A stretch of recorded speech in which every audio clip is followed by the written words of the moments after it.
게시판에 올라온 질문에 대한 이제 대답을 하면서 또 계속 해 나가겠습니다. 질문은 한국의 독자 핵무장에 관해 민주당 바이든과 공화당 트럼프 대통령 둘 중에 어느 쪽이 좀 더 우리의 입장을 고려할 것으로 보입니까? 들으신 분은 아무래도 트럼프 대통령이다 이렇게 얘기하실 것 같은데 제 생각으로는 둘 사이에 큰 차이가 없다 말씀드리겠습니다. 하지만 차이는 없지만 이유는 정반대다. 바이든 대통령 그리고 바이든 대통령이 부통령으로 같이 일했던 그 전임 바락 오바마 민주당 대통령은 핵 비확산에 대해서 반대를 합니다. 이것은 어떤 이해관계 계산보다는 뼛속 깊은 그 국정 철학 그리고 개인의 신념 차원이라고 말씀드리겠습니다. 기억하시겠지만 오바마 대통령은 2008년에 취임을 했죠. 그때 2007년 말 2008년 초에 그 서프라임 모기지 크라이시스 미국의 경제 위기가 있었죠. 근데 당선이 되고 나서 세계가 열광을 했습니다. 비단 미국 국민들만 그 젊은 40대 에너지가 가득하고 말도 잘하는 연설의 대가 오바마 대통령이 취임했을 때 희망을 가졌죠. 그리고 오바마 대통령의 그때 열광을 했던 이유 하나는 그 지난 8년 동안의 조지 W 부시의 일방주의적인 외교안보 정책, 이라크 전쟁, 아프가니스탄 전쟁이라든지 여기에 지긋지긋하게 질렸기 때문입니다. 그것을 반증하는 것이 오바마 대통령이 그 취임을 하고 나서 핵무기 없는 세상을 실현하고 싶다 이런 포부를 밝혔습니다. 근데 문제는 뭐냐면 노벨상 위원회에서 취임한 지 2년도 안 됐는데 아무것도 한 게 없는데 2009년 10월에 미국의 오바마 대통령한테 노벨 평화상을 수상했습니다. 한 게 아무것도 없는데 이런 신념을 발표한 거 하나만으로도 충분하다고 해가지고 오바마 대통령에게 노벨 평화상을 주었거든요.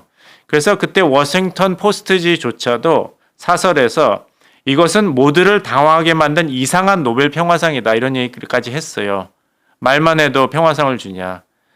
근데 민주당 측, 미국의 자유주의라든지 진보 진영을 대표하는 민주당 측에서는 핵무기 없는 세상을 만들거나 핵무기 비확산은 절대절명의 국가 목표다 이런 얘기를 합니다. 그것은 이제 철학적인 가치 반영된 정책이라고 할 수 있는데 공화당 측 트럼프를 포함한 입장에서도 반대하는 것은 뭐냐면은 미국이 세계에서 패권 국가로 자리를 유지하는 데 가장 중요한 것이 핵무기인데 이것을 다른 나라와 공유한다든지 아니면 핵무기 확산을 허용한다면 미국의 힘이 쇠약해진다. 따라서 이것을 무슨 일이 있어도 막아야 된다. 이런 현실주의 입장에서 굉장히 강력한 입장을 고수하는 것입니다. 즉, 그 입장은 반대 이유에서 시작하지만 결론은 같다고 봐야 되는 것이죠. 예를 들어서 지금 우크라이나 전쟁 종전을 위해서 미국이 사우디아라비아에서 하루는 우크라이나 대표단하고 협상을 하고 또 다음 날은 러시아 대표단하고 협상을 합니다. 우크라이나, 러시아, 미국 대표단 셋이 같은 자리에 앉아 있는 게 아니에요. 근데 그게 아직도 한참 진행 중인데 푸틴 대통령과 전화 통화를 하고 나서 트럼프 대통령이 바로 뭘 발표했습니까? 러시아 우크라이나 전쟁 종전에 관해서 이야기한 거는 별로 없고 이게 잘 됐기 때문에 이제 미국과 러시아가 핵무기 군축 회담을 한다고 발표했습니다. 그만큼 미국 입장에서는 미국이 중국의 추격을 따돌리고 계속해서 미국의 패권 지위를 유지하기 위해서는 핵 확산에 대해서 미국이 절대 뒤져서는 안 된다. 다른 나라가 추격하는 것을 허용해서는 안 된다는 입장이 있는 것이거든요. 그러니까 일각에서는 트럼프 대통령은 모든 외교 정책도 거래주의니까 우리가 가격을 잘 쳐주면은 우리의 독자 핵무장도 인용을 하겠지. 국방부 차관도 그런 얘기를 취임하기 전에 했으니까 이런 희망을 가지고 계실 텐데 제 생각으로는 그렇게 녹록치 않다고 봅니다. 트럼프 대통령도 지금 중국과 미국 간의 패권 경쟁에서 이기겠다고 그린란드도 우리가 가지겠다. 파나마 운하도 미국이 가지겠다. 이렇게 하는 판인데 여기서 한국의 핵 독자 무장을 허용한다? 중국을 공격하는 데 유리하지 않은가? 하지만 한국에 핵무기를 줬을 때 어떻게 될지 모르기 때문에 그런 불확실한 경로를 트럼프 대통령은 취하지 않고 계속해서 한국이 애가 타는 걸 아니까 줄 것 같이 계속 이야기하면서 계속 미국의 이익을 확대할 것으로 예상이 됩니다. 두 번째 질문은 우리가 핵 보유를 하면 일본, 대만부터 핵무장할 텐데 어떻게 보시나요? 그렇지 않다고 봅니다. 제가 말씀드리려고 그런 것은 일본, 대만부터 핵무장을 한다면은 한국의 핵무장도 미국이 허용할 것이다. 이것이 저의 입장입니다. 다시 말씀드린다면은 한국이 먼저 핵무장을 할 것을 미국이 허용할 확률은 거의 없다. 왜냐하면 한국은 핵 폐기물 재처리도 무기 생산으로 쓰겠다고 이미 이야기를 했기 때문에 나중에 번복을 했더라도 계속 그런 것을 이야기한 증거가 많기 때문에 미국이 용인할 가능성이 없습니다. 하지만 일본은 케이스가 다릅니다. 일본은 인류 역사상 최초로 원폭 피해를 받은 국가입니다. 따라서 미국의 입장에서 본다면은 일본이 핵 폐기물 처리, 그다음에 농축, 저장 이런 모든 권한을 가지더라도 일본이 앞장서서 독자 핵무장을 할 확률이 없다는 것을 확신하기 때문에 일본에 대해서는 이런 것을 다 허용하는 것입니다. 핵무장을 안 할 것이 확실하기 때문에 일본이 이런 평화적 핵 연료 사용에 있어서는 거의 대단한 권한을 가질 수 있도록 미국이 용인하는 것이죠. 따라서 만약이라도 일본이 먼저 중국의 핵 위협, 북한의 핵 위협, 러시아의 핵 위협 때문에 이제는 더 이상 할 수가 없다. 일본도 자체 핵무장을 해야겠으니 미국이 지지해달라고 한다면, 그리고 미국이 그것을 일본에게 용인한다면 그 다음에는 대만도 한국도 자체 핵무장을 할 수 있는 길이 열린다고 보입니다. 하지만 일본이 먼저 움직이지 않는 한 한국이 먼저 아니면 대만이 먼저 미국의 지지를 받아서 핵무장을 할 확률은 거의 없다.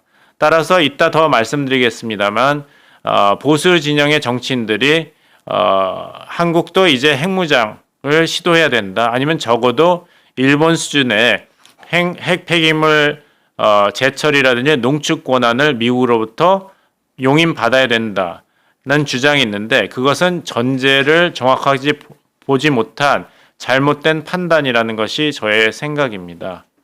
일본 얘기를 좀 쉽게 말씀드린다면은 평화상 얘기가 자꾸 나오는데 노벨 평화상 트럼프도 지금 타고 싶어하죠.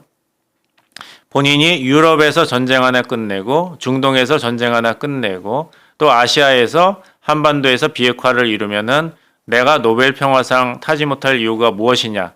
이것이 트럼프의 보관입니다. 그리고 세계 전체에서 3개 지역에서 전쟁을 종식시켰다면은 그거는 대단한 성취라고 할 수 있죠. 근데 작년에 우리 한강 작가가 노벨 문학상을 탔지 않습니까? 쾌거를 이뤘는데 평화상은 일본에게 갔습니다. 일본의 원폭 생존자 단체, 핵무기 없는 세상을 지향하는 단체에게 갔습니다. 그것은 1974년에 사또 에이사쿠 총리가 자신이 1967년에 발표한 비핵 3원칙 그 공헌을 인정받아서 받은 노벨 평화상입니다. 그 사또 수상이 얘기했던 비핵 3원칙이 무엇이냐면 일본은 핵무기를 소유하지 않고 만들지 않고 영토에 반입하지도 않는다는 것입니다. 즉 히로시마 나가사키에서 원폭 피해를 받은 일본은 핵무기를 절대 차원에서 반대하는 것이죠. 그래서 아까 말씀드렸지만 그런 것을 미국이 알기 때문에 일본에게는 핵 폐기물 재처리라든지 저장 이런 것을 굉장히 긍정적으로 평가하고 권한을 인정하는 것인데 우리는 그것과 다르기 때문에 미국 입장에서는 신뢰를 주지 않는 것입니다. 일본이 얼마나 절대적으로 핵 비확산에 그 결심이 서 있냐를 잘 보여주는 것이 우리나라가 처음으로 올림픽 개최한 게 언제였죠? 응답하라 1988 보면은 덕선이가 나오죠. 그리고 성화 불에 타 죽은 비둘기도 기억하실 겁니다. 근데 우리나라가 1988년 서울에서 하계 올림픽 대회를 개최하기 전에 아시아 최초로 일본이 1964년 도쿄 올림픽을 개최했습니다. 도쿄 올림픽이 여러 가지로 유명하지만 유명한 이유가 마라톤에서 이디오피아의 맨발의 영웅 아베베 비킬라가 마라톤 역사상 최초로 올림픽 금메달 2연패를 달성했기 때문입니다. 그 전 로마 올림픽 1960년에 출전할 계획도 없었던 페이스메이커였던 아베베 비킬라가 원래 출전하기로 돼 있던 이디오피아 대표 선수가 올림픽 전에 축구하다가 발목 부상을 당하는 바람에 대리로 출전한 것이거든요. 그래서 신발도 없었습니다. 근데 로마 올림픽에서 맨발로 당시 최고 기록인 세계 기록인 2시간 15분 16초의 금메달을 땄습니다. 처음으로 2시간 20분 벽을 깼던 것이 이디오피아의 맨발의 영웅 아베베 비킬라였어요. 그리고 64년도에도 출전이 불투명했습니다. 당시 충주염을 앓았기 때문에 대수술을 받았거든요. 근데도 2달 만에 회복해가지고 도쿄올림픽에서 금메달을 땄죠. 근데 얼마나 허술하게 일본이 올림픽을 준비했냐면 이디오피아 선수가 마라톤에서 금메달을 딸지 모르고 이디오피아 국가를 준비를 안 한 거예요. 그래서 아베베 비킬라가 금메달을 받기 위해서 연단에 올랐는데 이디오피아 국기는 올라갔는데 국가는 일본의 기미가요가 나왔습니다.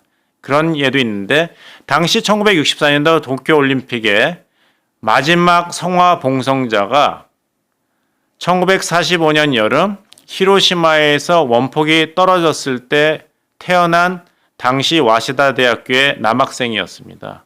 그러니까 평범한 와세다 대학교 남학생을 굳이 올림픽 개막식의 마지막 성화 봉송주자로 지정한 것은 그만큼 일본이 자신은 원폭 피해자다, 피해 국가다. 그리고 핵무기 없는 세상을 지향한다는 것을 국제사회에 강력하게 내세운 메시지였습니다. 따라서 이런 것을 종합해 봤을 때 일본은 미국이 안심하고 핵 폐기물 재처리와 농축, 저장을 맡길 수 있지만 한국은 여러 가지 면에서 봤을 때 와일드 카드다. 위험성이 많기 때문에 한국의 독자 핵무장 혹은 한국이 일본 수준으로 핵 폐기물 재처리 및 저장을 할 권한을 줄 것은 확률이 거의 없다는 것이 저의 해석입니다. 다음에 이제 한동호 대표님이 핵 보유를 핵잠에 하는 게 좋다.